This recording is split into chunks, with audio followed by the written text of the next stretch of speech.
Hey Kev, let's follow this trail over here. This looks like there might be something waiting down there. All right. Hey, wait a minute. Do you hear that? Yeah, I thought it was just me. What the heck is that? I don't know what that is. Whoa, do you smell that too? That's unbelievable. Hey, look. What the? Hey, look, those branches are moving over there. What the heck is that? Holy cow, is that what I think it is? Look at that thing.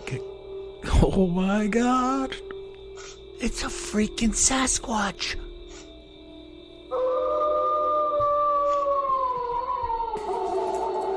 Welcome to the Bigfoot Terror in the Woods Sightings and Encounters podcast. I am your host, W.J. Sheehan, author of the series of books Bigfoot Terror in the Woods Sightings and Encounters. 14 volumes available in paperback, ebook, and Audible format at Amazon, Audible, and iTunes. So please go out and take advantage of some copies, especially the new Northeast Regional and Southeast Regional editions, chock full of Bigfoot terror. And now, may I introduce you to my brother and co-host, KJ Sheehan. How are you, Kev? I'm doing all right, Bill. How about you? Pretty good. Busy day today. And not that busy, but it had moments. You know how days kind of blow up at you at certain times? Well, I had a super busy day, so yes, I know what you mean. Yeah, you understand. Capiche? I know what you mean. Capiche. Hey. Hey, capiche? Hey. Yeah, so that's how it went. And I don't mind. Really, I have time I have to use at work, And I told you I have days off booked a lot, but this month, next month, December. And, I don't necessarily always have a lot of things to do. There's only so much I'm going to practice my guitar before my fingertips fall off. And, and just other things. So I'm a working guy, Kev. I'm like you. I'm a working guy. I've been doing that a long time. I don't know, to each his own, right? I don't foresee retirement for myself. I don't know what I'll do, but I don't see just dropping the ball and stopping, Yeah. They're probably going to start shoveling dirt on me in the hospital. Hey, look at him. What's wrong with him? You don't work in that part of the hospital, though. Go down to the morgue. Whoa. They were rolling a guy into an elevator the other day in a black bag, Oh. on the gurney. And of course I knew it wasn't a large sack of potatoes, you know what I mean? Whoa. And, it opens your eyes. I see people die all the time, Yeah. And it brings into focus life and, living and... Oh, well, that does remind you to seize the day. Yeah, it's just... But that's the other thing, Bill, the old saying, and I know it's cliche, but the old saying is, nobody ever said on their deathbed, boy, I wish I worked a little bit more. You know what, though? It really is to each their own. I know. I like doing what I do. Like, a lot of my friends are like, I can't believe you're still working. Aren't you going to retire? I'm like, well, I probably will retire as soon as they start pissing me off and I'm not having fun anymore. But right now I'm having a lot of fun and they pay me for it. So. Yeah, and you remember, Kev, when you ran into Mike that day we went out to dinner.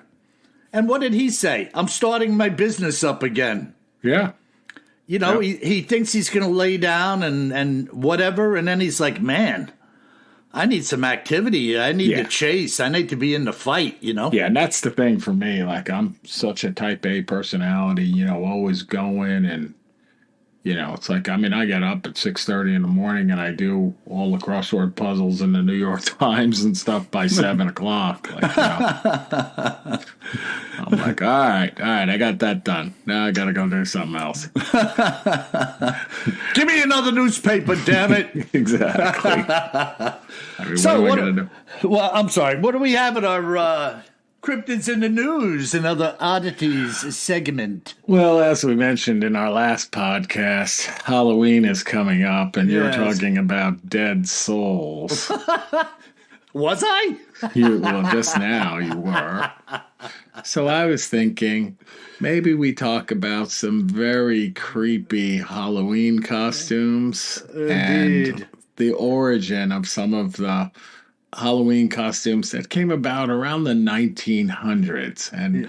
And folks, tonight's one of the nights where Bill knows what I'm going to talk about, because I came across this article written by this woman, Mariana Serini, on CNN.com, and she had these pictures from the early 1900s, which I will put them up on our website, BigfootTerrorInTheWoods.com. And they are the creepiest things you've ever seen. Like, just terrifying. And I said, I got to share these with Bill, because he's not going to believe how terrifying these are if he doesn't look at them firsthand while I'm talking about it. Mm-hmm.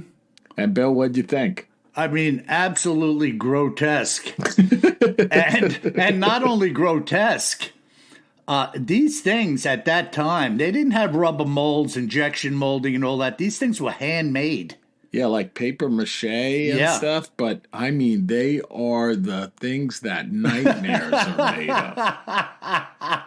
Right? Something looks in your window that looks like that, I am man. telling you, I am going to have some nightmares about this stuff. And, like, some of these masks, having them look in the window, or Dogman, I'd take Dogman. Yeah, Dogman would be cute. Right? No, I mean, Dogman would be cute compared to these ghoulish, horrific, like, I don't even know how they came up with them. Yeah, great imagination and artistic license, you know? So, yeah, great imagination and demonic worship or something. Yeah. It's a little more than great imagination.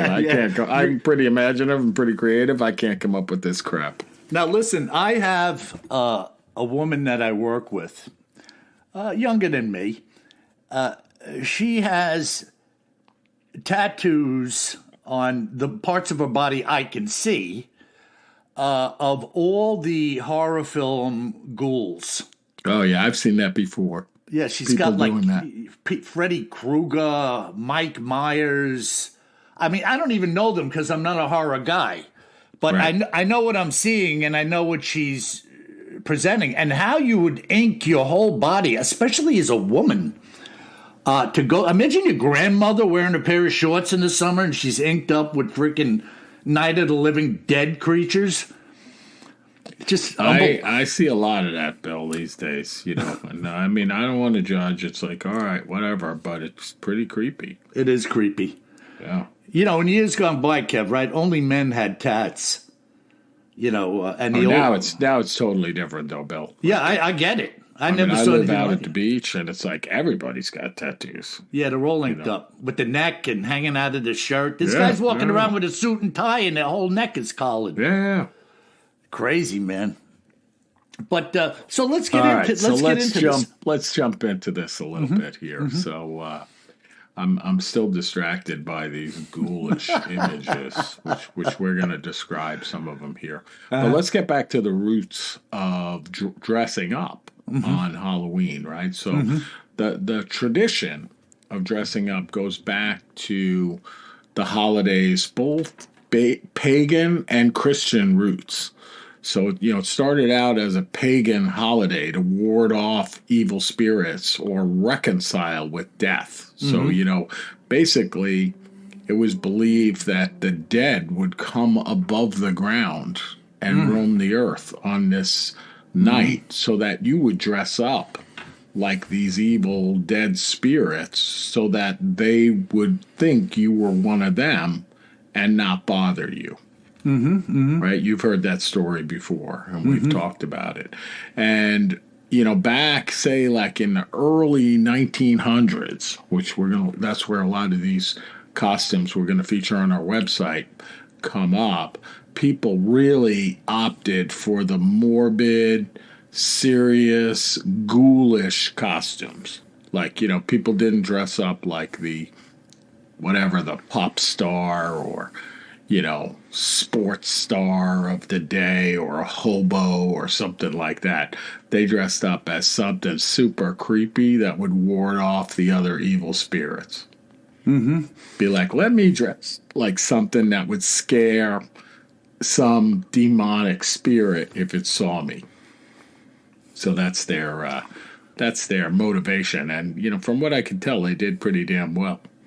Mm-hmm. Yeah, and Kev, getting back to the Christmas, we talked about the Christmas in the United States, Santa Claus and all that. Wasn't that really around this similar time frame?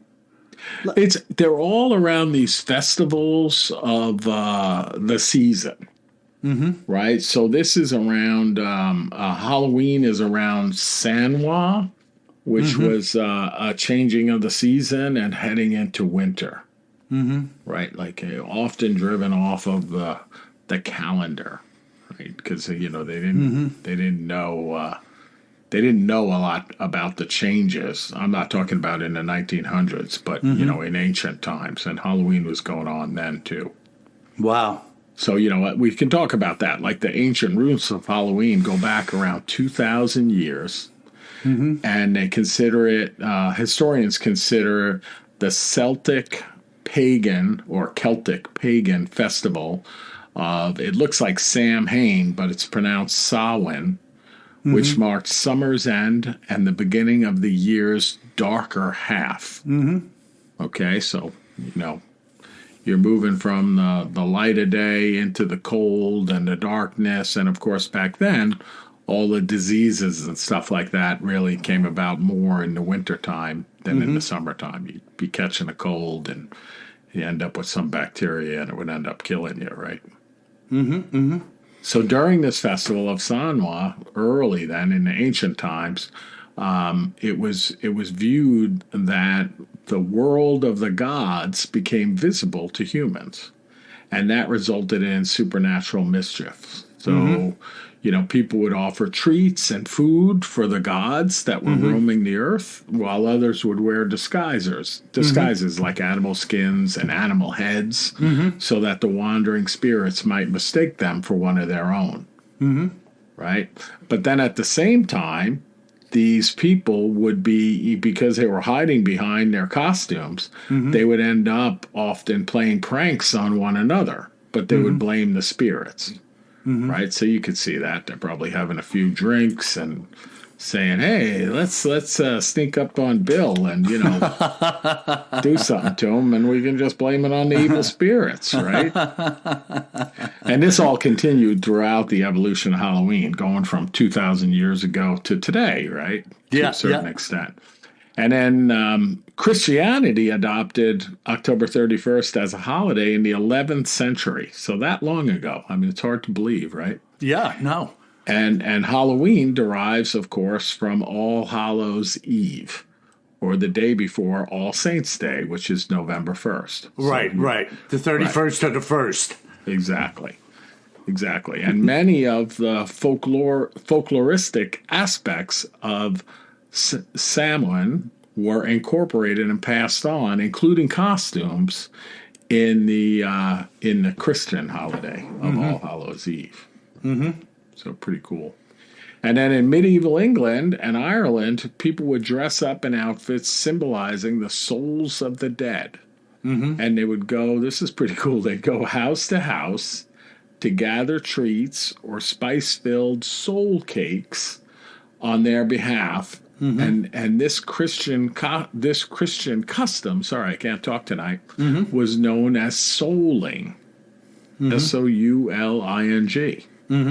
And then from the 15th century, 500 years later or so, people started wearing spooky outfits to personify the winter spirits or the demons. And they would recite verses and songs and folk plays in exchange for food. So they'd come up to the door dressed like a demon and recite some verses, some songs, a little more complex than trick or treat, smell my feet.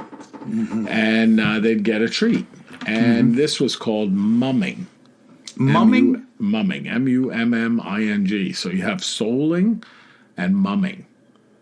There's a woman, a singer, what the heck is her name? I have her on my phone. I ran across her actually on the old Art Bell show and some of his music. Mm-hmm. She sings a song called The Mummer's Dance. There you go. And it's a fantastic song, but kind of eerily creepy.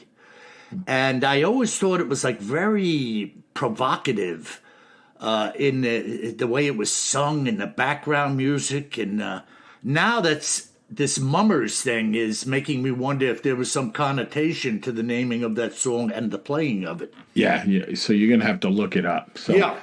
So what I want to do, though, is I want to try between the two of us to describe some of these costumes, right? So the first one that I sent to you is this, they say that there are three women standing, and the one has this mask on and a pointy clown hat and kind of a clown suit. Of course, it's black and white. It's from like 1905. Mm-hmm. And she has this mask that looks a little bit like the tragedy of theater mask, with the happy face and the sad face.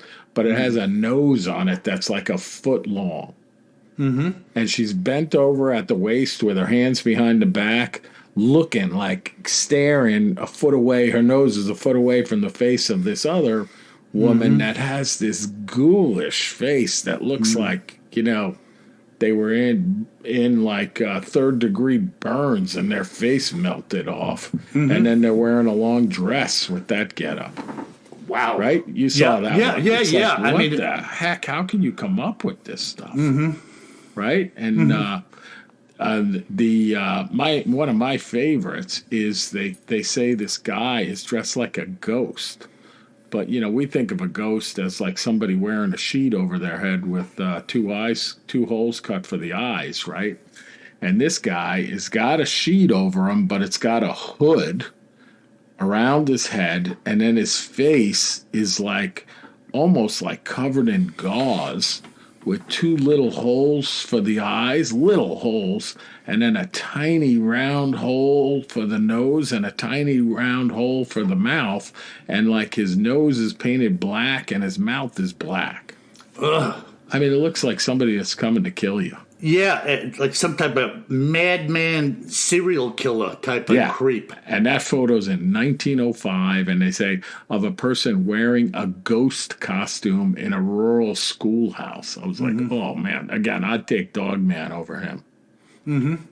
And how about the one where it's this guy wearing like white, and then he has like a white, I don't know, wrapped in a sheet, and then he has black tape wrapped around his legs and his waist and around his neck, and he has this white thing over his face. Mm-hmm. And he's standing in a field, right? Mm-hmm. Mm-hmm. Like, what the heck is that? Mm-hmm. It's just that guy in the field. It almost looks like he's trying to be like a. At first glance, he looks like some type of creeped out scarecrow. And I'm wondering, was that what they were doing there with that shot, or did he happen to just be some farm guy and he said, "Okay, Merle, take a picture of me"? I don't know, Bill. There's no straw, and he's got this black tape wrapped all around him like duct tape, 2 inches wide, all over him. Not to hold his costume on. It's like wrapped all around him. Mm-hmm.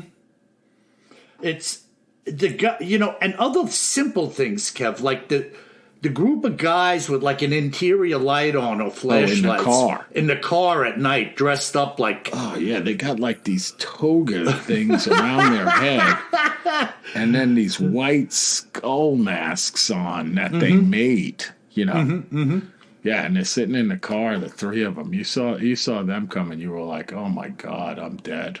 Mm-hmm. Yeah. It's you don't see stuff like that today. Am I right? Yeah. I have never seen anything like this. Mm-hmm. None of them. I mean, there's like a dozen pictures here. I've never seen anything like any of them. Mm-hmm. Now, even the history of costumes in our era, when we were little, of course, I'm 7 years older than you, but we used to go down to the local department store, which there were very few at that time, and they'd have those little costumes that were kind of like you'd tie it on. They were kind of chintzy.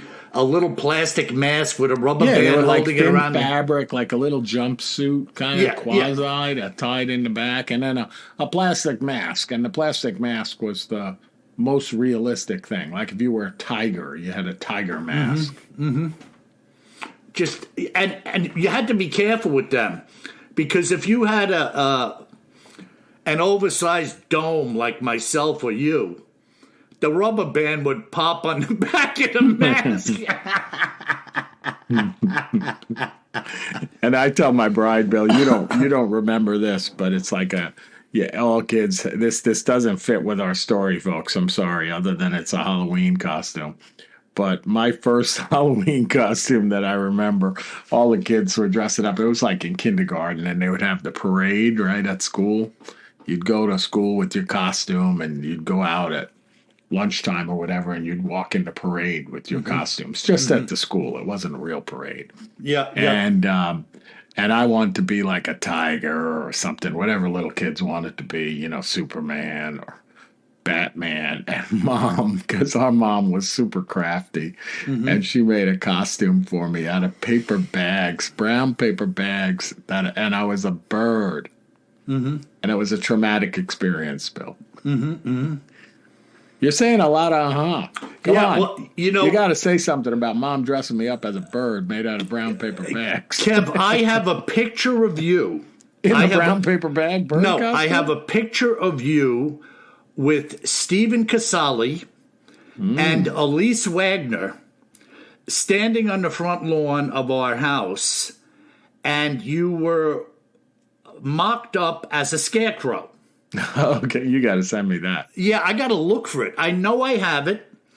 And every time I look at it, I don't know how old are you. I'm guessing looking at the picture, well, Elise and Stephen were my age. And they look to be, I don't know, maybe 16 or 17. I was going to say, I bet I was like 8 or 9 years old. Yeah, either that was my guess. 10 the max. Yeah. Yeah, 10 the max. But that wasn't dressed as the bird made out of paper bags. No, I'm trying to remember. That's why I'm going. You probably never saw that, because I remember I wore it to school and it like fell apart in the parade, which was even more traumatic. And then I think Dad took me down the Tom Station area and I got like a tiger suit. Something. Somehow, that's why I'm saying, because you're really testing my memory now, and I'm pretty good with this stuff. I know. I kind of remember you in a little tiger suit. Oh, yeah. I wore that a few Halloweens, because that was like my escape from the paper bag bird. It set me back, the paper bag bird. I mean, I remember it like yesterday. Yeah, I can't remember a lot of things from childhood, but I remember having to wear that. You weren't exactly the Hawkman superhero image. This was not a Marvel-like bird costume. These were brown paper bags with some paint on them. And listen, our dear listeners. And by the way, there were no feathers involved. There were no wings. It's a freaking hairless bird. It was like a hairless ostrich. Message to our listeners, if you folks are laughing your butts off like I am about this night, it's supposed to be scary, but this is turning into a These pictures are scary. Don't worry. The pictures Come look at the pictures at BigfootTerrorInTheWoods.com. Episode 271. These pictures are going to creep you out. Yeah. And I just can't believe that the turn of events from then to the little box costumes, and then of course we got into the more grotesque rubberized face masks and the hands and stuff, which have really turned a corner now. Oh yeah. When they first came out, they were creepy because nobody else had them, right? You wore this gross rubber mask, put it over your face, and they were gory. But now, these freaking masks are out of sight, man. Oh yeah. And I see these people doing the makeup for these haunted houses. I mean, they're like professional theater or makeup artists. And, man, they can do it up right, man, with the teeth, the eyes, the everything. Oh, it's super scary. Super scary. I started to say, if any of our listeners would like to chime in with us or share via email, bigfootterrorinthewoods.com, any Halloween mask or stories that you'd like to share with us, send it our way, and maybe we'll get an opportunity to pull a couple of them up at the end of a podcast, Kevin. Oh, no doubt. Yeah. Oh, my God, Halloween. Yeah, so I know I took up a lot of time on that one, and you got to look at these pictures. It's the creepiest stuff I've ever seen. No kidding around. I know I was kidding around about the bird costume. These costumes are horrific. Mm-hmm. Kev, I'm just flabbergasted. I'm sitting here. I'm like, I feel like I got bitch slapped, laughing and listening to all this stuff. I'm just like, whoa. Give me a cup of coffee or something, man, because I am freaking gone. Wow, that is crazy. A lot of fun. And Kev's going to post some of these pictures so you'll get a couple of yucks out of them, too, or get creeped out. He'll get creeped out. Oh, my God. And, just picture. You hear a little scratch at the window or a little tap or a knock, and you're like, what the heck was that? You get woken up, or you go into another room, flick the light on, and then in the window is one of those faces. Oh, man. Wow. I mean, make your hair stand up. You'll hear that sound, Bill, right? And then run through the wall. Mm-hmm. Yeah. I wonder what they were using as a xylophone or something, right? I don't know what that was. Yeah, I think it was some guy with a couple of mallets on a xylophone ringing out the notes, and their legs would be spinning around. Phew, they'd take off, man. Oh, that's good stuff. Well, listen, let's jump into a little Bigfoot action here. And missing time, what did I do here, Kev? 72, 73, 71, so... Kev, talk to the audience for a minute. I grabbed the wrong paper. Hold on. Talk to our friends. That's fine. Yeah, so I'm putting up right now about 6 of these photos. And you are going to be creeped out by them. I know I keep saying it, and then you're going to look at them, and you're going to be like, oh, my God, now I know what Kev was talking about. Total creep fest. But I don't know, like, in your area, in my neighborhood here in North Carolina, we still get a boatload of trick-or-treaters, and it's kind of fun. I mean, these days we sit out in the driveway, we make a little fire in the little fire ring and sit out in the driveway, have a few beers and with the neighbors and give out candy as the kids come by. Hey, give me some candy. Yeah, except for you. I'm back. I grabbed one right document and one wrong document. They must have been stuck together. But I'm in good shape now. So let me get into this account. This fellow, Bruce,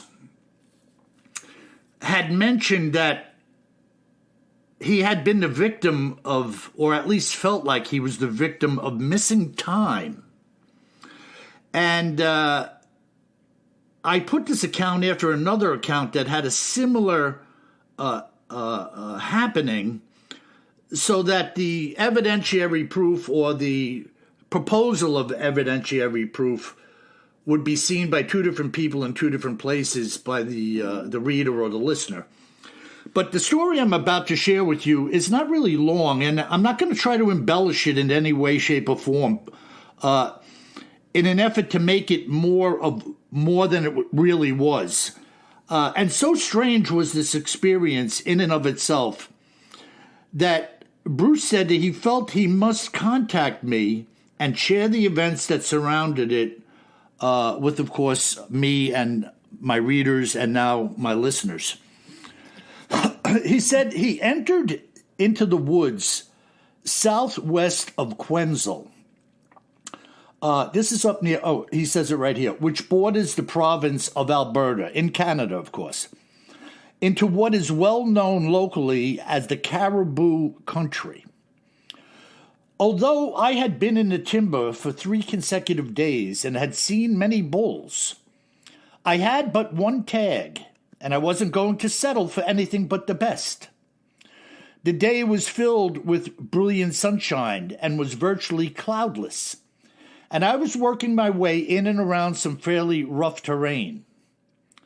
It was about 3 hours into my hike when I found myself sitting on the side of a hill, within somewhat of a rocky crag, looking over a small field of wild grasses, which was backed by the tall pines.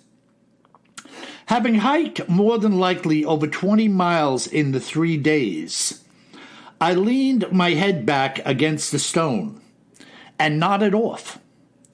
I had nodded off until I opened my eyes, and as I did, there was an enormous Sasquatch standing some 20 feet in front of me, staring at me. In the moment, having just awakened, I wasn't sure if I was in fact awake or dreaming. And the truth be told, I wasn't even aware that I had fallen asleep. So there I was, being confronted with the visage of this huge beast. And in my mind, it was almost as though it had just materialized out of nowhere. The creature was standing perfectly still, as though it was a statue. It was staring at me without so much of a blink of an eye or a flinch. Not wanting to move, and frankly not knowing what to do or what may happen next, I was moving my head and eyes slowly to my left hand and to my right, looking for my rifle, and it was gone. I shifted my eyes down to my side, and my pistol was still holstered on my belt. Always carry more gun than you think you're going to need, folks. The size and dimensions of this beast was such that from the position it was standing in front of me, in 2 steps, it could prevail upon me at any moment. So I stayed put, not reaching for the holster. It must have been 2 minutes or so after having opened my eyes that this monster now stood stationary before me, but it seemed like an hour. I had seen my watch when I looked down at my holster, and the time was 9:47 a.m. And as I now looked down once again, it was 12:34 p.m. I lifted my eyes up, and there was no longer a Sasquatch in front of me. And my rifle was gone, and my rifle was once again by my side. Words cannot describe the feelings and thoughts that were present within me at that moment. I stood to my feet, quite literally scratching my head, trying to come to grips with what I was thinking. Had it all been a dream? Putting the strap of my rifle over my shoulder, I began to walk, as the cobwebs of what had transpired were still enveloping my very being.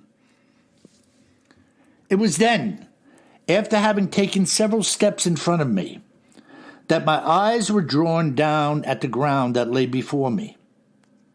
Within the soft soil at the edge of the hill, in the very spot where in my mind I had been looking at this Sasquatch, were several well-formed large footprints, as a shiver went down my spine from head to toe.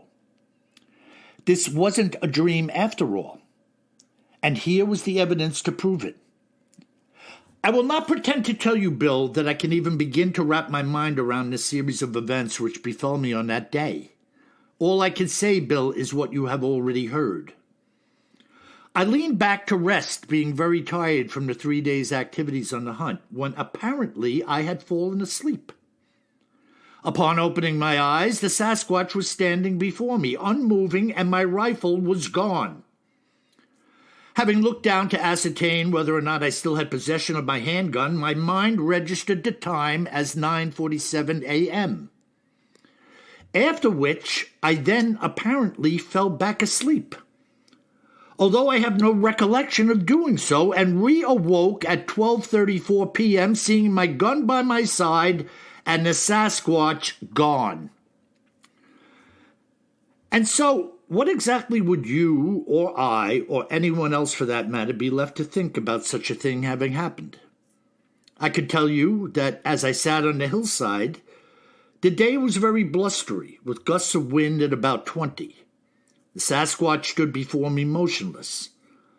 I could see the long hair on its body blowing in the wind, and in particular the hairs on its head moving across its face and brow.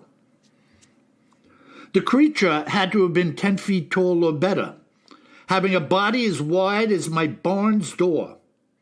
It didn't blink or so much as move a finger, simply stood there before me, staring at me.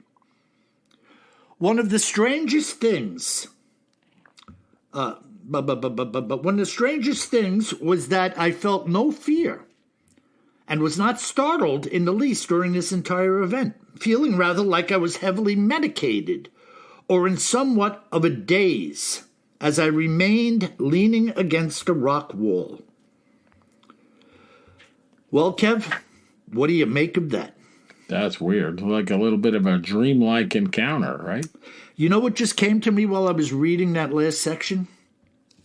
What's that? Do you remember us? We'll have to bring it out again one day. I named it the Tennessee tree stand incident. Do you remember when that guy was up in the stand with his bow and he was hearing owls and there was a mist covering like the hollow he was in? And then that creature reached up and grabbed his boot.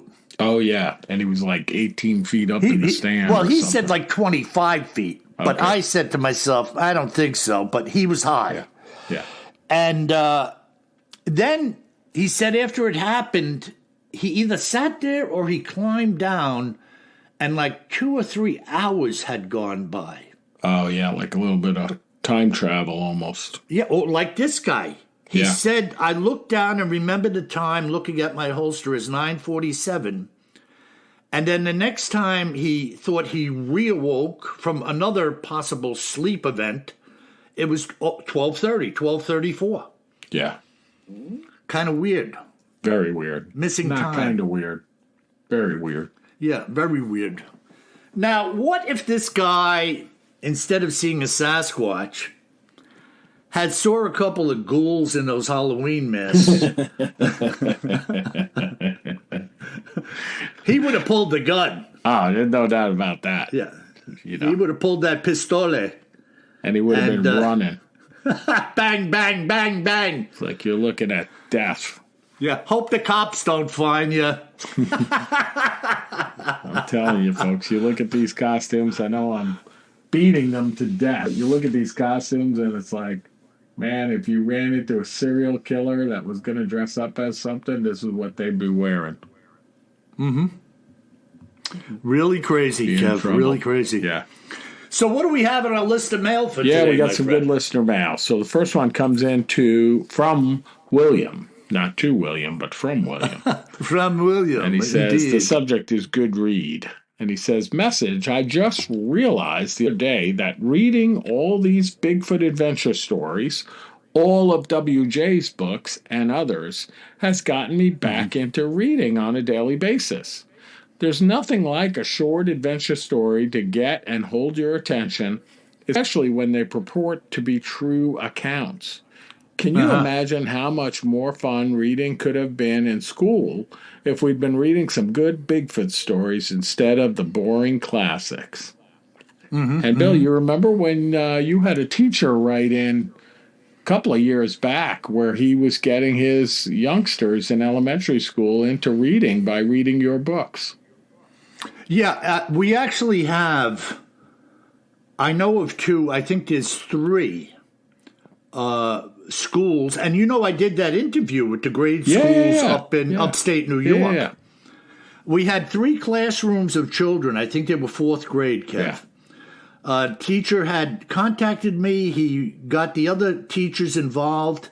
They had Zoom TV sets or something or other set up in 3 different classrooms. All of the kids, the teachers, they were coming up to the screen, asking me questions. We had a good old time, man. But there are at least 2 or 3 schools in the country that have my Bigfoot books in their library. And then, unfortunately, though, that teacher got fired shortly thereafter, right? No, he didn't. He actually contacted me a while ago. I think the administrators are like, you had WJ talking to these kids? Was he wearing one of those ghoulish Halloween costumes? Kev, you remember? Chiller. With theater. With the six-fingered hand coming up out of the ground. The chiller. Oh my God. That was creep. Usually it brought the creep fest on right after that. I'm thinking now, you know what I remember? The brain that wouldn't die. Oh.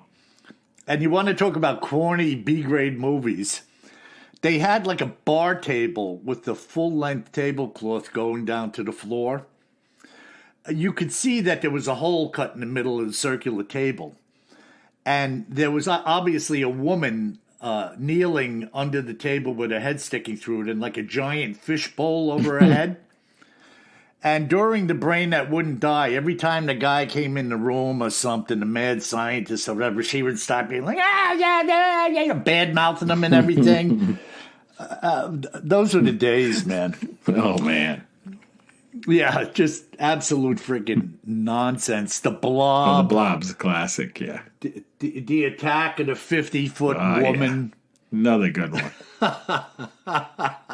All right, we got another email here from Greg. Go ahead, man. Go ahead. It says, WJ, I heard you picked up an Eddie Van Halen amp. Those are some nice amps, my friend. As a fellow guitar player, I was just curious, who were some of your favorite players and influences? Enjoy your new guitar and the EVH amp. Time to melt some faces, you Bigfoot-loving guitar-playing son of a gun. Oh, yeah. And that goes for you, too, KJ, you sailboat-racing son of a gun. You're a rock-and-rolling Bigfoot brother.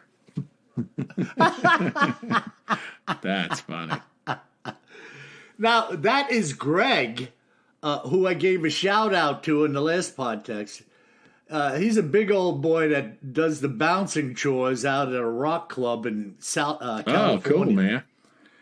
And he listens to our show all the time. And I'm sure he's telling other people about it. And every so often he sends me a brief video of who's playing. Who did he send me the other night? I'll Stop the World and Rock with you and Melt with you. Who the heck is that? I can't think of it now. But they were there.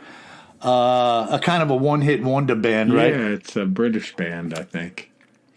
I just can't think of it. It doesn't matter. But he's a really cool guy. I had a nice conversation with him one night, and I got to call him back and catch up with him here and there. Listen, man, we got some great listeners. Modern English, that's it. Modern English, yes, sir. Got it. It was there. Yeah, I'll stop the So you got to on the back channel, email or text, Bill. You got to send me the club that he works in. If I'm out there, I'll stop in. Well, Greg, I know you're hearing this. I could probably look at something and find it, but Greg, send me a message and tell me the club. And don't be surprised if KJ pops in on you. Pop in. He loves the rock clubs. Yeah, I think he's in Southern Cal. I could be wrong. But Greg, I know you're listening. Send me a message, and if I think of it, Kev, I'll Greg, you might have somebody with a Bigfoot mask come walking up. So you're the bouncer. What do you got? What do you got for a Bigfoot loving sailboat racer? That'd be pretty funny. Oh, my God. All right, one more, an easy one. Go ahead. Janet wrote in, and she says, KJ, have you ever covered the Van Meter Visitor? And Janet, the Van Meter Visitor is one of my favorites of all time, only to be topped by Spring-Heeled Jack. So, folks, we did a podcast on the Van Meter Visitor, and it's this creature showed up. Like this bat-winged creature showed up. I think it was in Van Meter, Iowa. And maybe back in the 30s or 40s or 50s. And kind of like the early Mothman sighting, showed up for like a week. And everybody saw him. And there's pictures of him. And then disappeared and was never seen again. I love it, though. But Janet, thanks for writing in. Maybe we'll do it again one of these days. It's been a long time. No, crazy. Yeah. Really, I knew we did a piece on the Van Meter visitor. I kind of thought it was over in Europe. No. That was some It's other in strange Iowa. creature. Yeah, we've done like 300 of these cryptid stories, so I know them all, folks. Yeah, Fortunately, fantastic. they don't all come to visit me, though. Yeah, thank God. Oh, man. You got to be all kidding right, me. Bill, it's a wrap, man. Good podcast. Yeah, really good. And great job with that Halloween stuff, Kev. That was like a treat. A trick or treat. Maybe for a little soul cake. That's right. If I were king of the forest. Hey, Bill, what if some little black-eyed kids came trick-or-treating?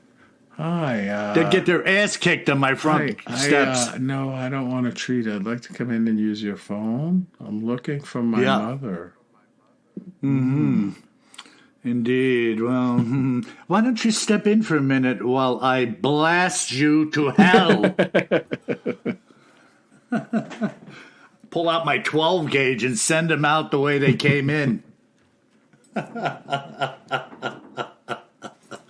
Well, folks, great show. Go out and buy a couple of books if you can.